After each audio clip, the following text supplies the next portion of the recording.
તો વાત કરીએ આમોદની તો આમોદ નગરપાલિકાની અંદરથી જ ભ્રષ્ટાચારના ગુલાબી ગોલા ફૂટી નીકળ્યા છે ત્યારે શાસક પક્ષના સભ્યોએ પોતાના તંત્રના કામકાજ સામે જ ગુસ્સો વ્યક્ત કર્યો છે। કલેક્ટર આરસી પટેલની મુલાકાત દરમિયાન નાગરિકો અને કર્મચારીઓએ એક પછી એક ગંભીર આક્ષેપ કર્યા જે સફાઈ કર્મચારીઓના શોષણથી માંડી કરોડો રૂપિયાના વિકાસ કાર્યોમાં ગેરરીતિ સુધીના મામલાઓ સામે આવ્યા છે। ત્યારે હવે પ્રશ્ન એ છે કે શું આ તપાસ માત્ર કાગળ પૂરતી જ રહેશે કે પછી વાસ્તવમાં વહીવટને સ્વચ્છ બનાવવામાં આવશે? આજે આપણે જે વિડિયો વાયરલ થયો છે કચરો નાખતા ને પછી સફાઈ કરવાનો તે બાબતે આપનું શું કહેવું છે? આમોદ નગરપાલિકામાં સ્વચ્છતા ઝુંબેશ દરમિયાન એક સોશિયલ મીડિયા પર વિડીયો વાયરલ થયેલ છે જેમાં કોઈ વ્યક્તિ કચરો ફેંકે છે અને એના પછી સફાઈ ઝુંબેશ હાથ ધરવામાં આવે છે। સંબંધિત ચીફ ઓફિસરને અમે શોર્ટ ટર્મ નોટિસ આપેલી છે, એની તપાસ ચાલુ છે।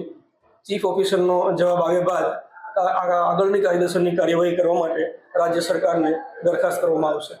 આમોદ નગરપાલિકા પાયાની સુવિધા આપવામાં તદ્દન નિષ્ફળ જશે। અનેક લોકોની લેખિત મૌખિક રજૂઆતો તેમ છતાં પણ આમોદ નગરપાલિકાના અધિકારી અને પદ અધિકારી પોતાની ખુરશી છોડીને પ્રજા વચ્ચે ક્યારે જશે અને આપના સાહેબ તરફથી શું પગલાં લેવા?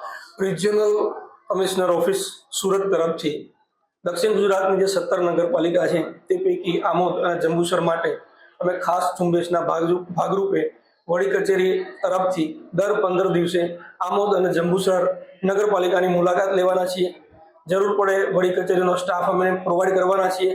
ટૂંકા સમયમાં વહીવટ અને વિકાસના કામો જેમ બને તેમ ઝડપથી હાથ ધરી શકાય અને તેનું અમલીકરણ કરી શકાય તે માટે જરૂરી તમામ મદદ ટેકનિકલ સ્ટાફ, એકાઉન્ટ ઓફિસર, તમામ આરસીએમ કચેરી સુરત તરફથી આમોદને પૂરા પાડવામાં આવશે જેથી કરીને પ્રજાના જાહેર હિતના કામ કોઈ પણ પ્રકારના વિલંબ વગર સત્વરે પૂર્ણ કરી શકાય। સફાઈ કામદારોને અપક્ષનું કહેવાનું છે કે નગરપાલિકા અમારી બાજુ સેટ પણ ધ્યાન નથી આપતી તે બાબતે એ મુદ્દો અને અરજી અમારા ધ્યાન ઉપર આવેલી છે।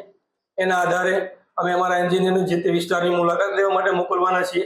આ પ્રકારના ભેદભાવ રહિત લોકોની સુખાકારી માટે આમોદ નગરપાલિકા કામ કરે તે દિશા